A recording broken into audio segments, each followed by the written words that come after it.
నెల్లూరు జిల్లాలో రాజ్యాంగ నిర్మాత అంబేద్కర్ వర్ధంతి కార్యక్రమాలు జరిగాయి. సంఘంలోని తహసీల్దార్ కార్యాలయం సమీపంలో ఉన్న డాక్టర్ బిఆర్ అంబేద్కర్ విగ్రహం వద్ద అంబేద్కర్ వర్ధంతి వేడుకలను బహుజన సమాజ్ పార్టీ ఆత్మకూరు నియోజకవర్గ ఇన్ఛార్జ్ టి కృష్ణ ఘనంగా నిర్వహించారు.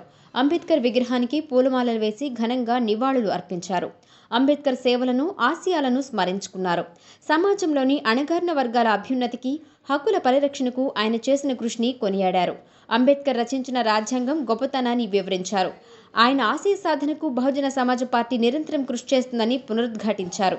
ఈ కార్యక్రమంలో బీఎస్పీ నాయకులు, కార్యకర్తలు పాల్గొన్నారు. నవభారత రాజ్యాంగ నిర్మాత బాబాసాహెబ్ అంబేద్కర్ 69వ వర్ధంతి సందర్భంగా మా సంఘం హెడ్ క్వార్టర్లో బహుజన సమాజ్ పార్టీ పిలుపు మేరకు ఈరోజు ఆ మహనీయుడికి నివాళులు అర్పించడం జరుగుతుంది. సోదరులారా, ఈ దేశంలో బాబాసాహెబ్ అంబేద్కర్కి ఈరోజు ప్రపంచవ్యాప్తంగా, భారతదేశమే కదా ప్రపంచవ్యాప్తంగా ఈరోజు ఆయన మేధావి శక్తిని కొనియాడుతూ ఈరోజు ఈ భారతదేశంలో ఆయన మరణించిన రోజు నివాళులర్పిస్తే చీకటి రోజుగా భావిస్తున్నాం. ఎందుకంటే ఈ దేశంలో బడుగు బలహీన వర్గాలకి అందరికీ సమాన హక్కు కావాలని, సమానత్వం కావాలని ఆయన ఒక రాజ్యాంగంలో పొందుపరిచారు.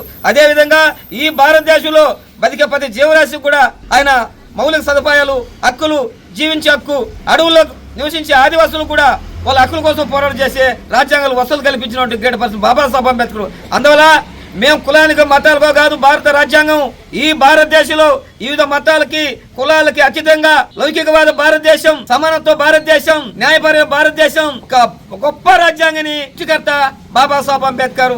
అటువంటి మేధావి మన భారతదేశంలో పుట్టడం చాలా అదృష్టంగా భావించుకోవాలి మనం అందరం.